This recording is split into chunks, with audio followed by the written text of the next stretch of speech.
சேனலில் திருநெல்வேலி ஸ்பெஷலான மனோகரம், அதாவது இனிப்பு முறுக்கு எப்படி பண்ணலான்னு பார்க்கலாம்.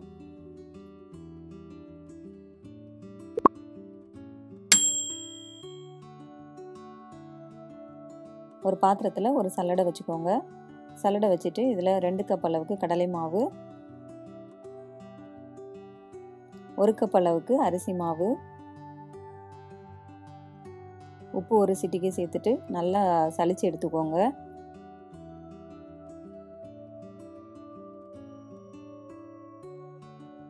அடுத்ததாக நம்ம எண்ணெய் சூடு பண்ணிட்டு இருப்போம்ல பொரிக்கிறதுக்கு, அதிலிருந்து ஒரு 2 டேபிள் ஸ்பூன் அளவுக்கு எண்ணெய் சேர்த்துக்கோங்க. இது கூடவே 1 டேபிள் ஸ்பூன் அளவுக்கு வெண்ணெய் சேர்த்துக்கோங்க.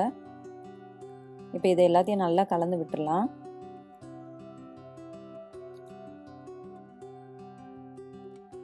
இப்போ இதில் கொஞ்சம் கொஞ்சமாக தண்ணி சேர்த்து மாவை நல்லா பிசைஞ்சு எடுத்துக்கோங்க. இந்த மாவு கொஞ்சம் கையில் ஒட்டுற மாதிரி இருக்கணும், அந்தளவுக்கு நம்ம பிசைஞ்சு எடுத்துக்கிடணும். இது கிட்டத்தட்ட 1 கப்பும் ஒரு 3 டேபிள் ஸ்பூன் அளவுக்கு தண்ணியும் தேவைப்படும். இந்தளவுக்கு மாவு கொஞ்சம் ஒட்டுற மாதிரி பிசைஞ்சு எடுத்துக்கோங்க.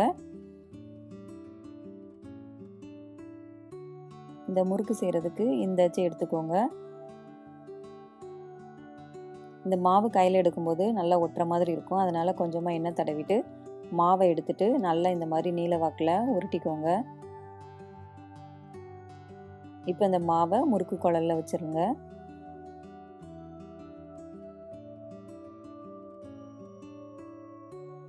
இப்போ கடாயில் உள்ள எண்ணெய் நல்லா சூடானதும் நம்ம முறுக்கை சுற்றி எடுத்துடலாம். முறுக்கு சுற்றும் போது மேலே மேலே சுற்றாமல் இந்த மாதிரி சைடாக சுற்றி எடுத்துக்கோங்க. அப்படின்னா இந்த முறுக்கு எல்லா இடமும் நல்லா வெந்து கிடைக்கும். இப்போ ஒரு சைடு நல்லா வெந்ததும் அடுத்த சைடு வந்து திருப்பி போடுங்க.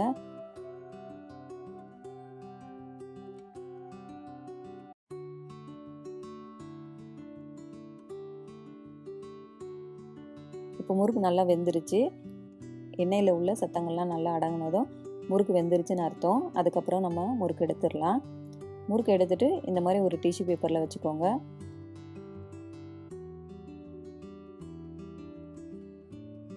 இப்போ எல்லா முறுக்கையும் நான் சுற்றி எடுத்துட்டேன். இதில் நீளமான துண்டுகள் இருந்துச்சுன்னா கொஞ்சம் சின்ன சின்ன சைஸாக வந்து உடச்சி விட்டுக்கோங்க. இப்போ இது இருக்கட்டும், நம்ம வெள்ளை பாகு வந்து காய்ச்சி எடுத்துடலாம்.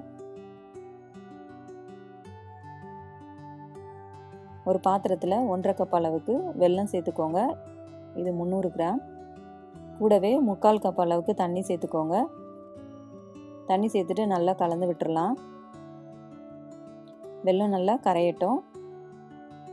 இப்போ வெல்லம் நல்லா கரைஞ்சிருச்சு. உங்கள் வெல்லத்தில் வந்து ஏதாவது தூசி இந்த மாதிரி இருக்கிற மாதிரி இருந்துச்சுன்னா நீங்கள் ஒரு தடவை வடிகட்டிட்டு திரும்ப சேர்த்துக்கோங்க. இப்போ இது கூட 1 டீஸ்பூன் அளவுக்கு சுக்கு பொடி, அப்புறமா ஒரு 1/2 டீஸ்பூன் அளவுக்கு ஏலக்காய் தூள் சேர்த்துக்கோங்க. இந்த ரெண்டையும் நம்ம சேர்க்கும்போது ரொம்ப நல்லா வாசமாக இருக்கும், ரொம்ப டேஸ்ட்டாகவும் இருக்கும் சாப்பிடும்போது. இப்போ இதை நல்லா கலந்து விட்டுடலாம்.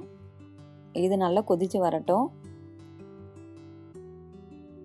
இப்போ நல்லா கொதிக்க ஆரம்பிச்சிருச்சு. இது கிட்டத்தட்ட ஒரு 5லேருந்து 6 தடவை நல்லா பொங்கி கொதித்து வரணும்.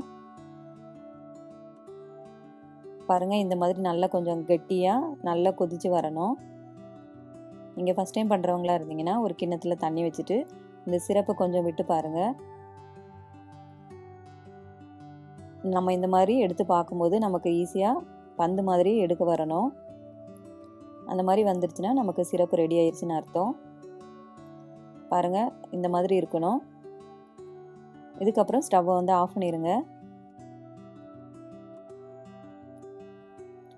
இப்போ இதில் நம்ம செஞ்சு வச்சுருக்கிற முறுக்கை கொஞ்சம் கொஞ்சமாக போட்டுட்டு நல்லா வந்து மிக்ஸ் பண்ணிக்கோங்க.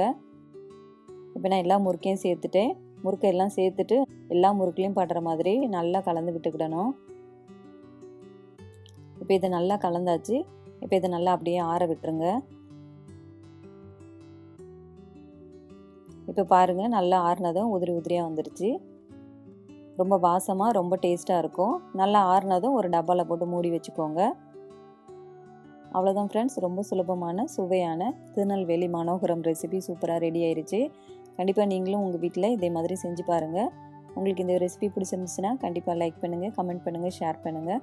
முக்கியமாக மைதா இல்லாத சீனி இல்லாத ரெசிபிஸ் பார்க்கணுன்னா என்னோடய யூடியூப் சேனலை சப்ஸ்கிரைப் பண்ணிக்கோங்க. அப்படியே பக்கத்தில் உள்ள பெல் சிம்பிளையும் ப்ரெஸ் பண்ணிக்கோங்க. என்னோட ஃபேஸ்புக் பேஜையும் லைக் பண்ணி ஃபாலோ பண்ணிக்கோங்க. தேங்க்யூ.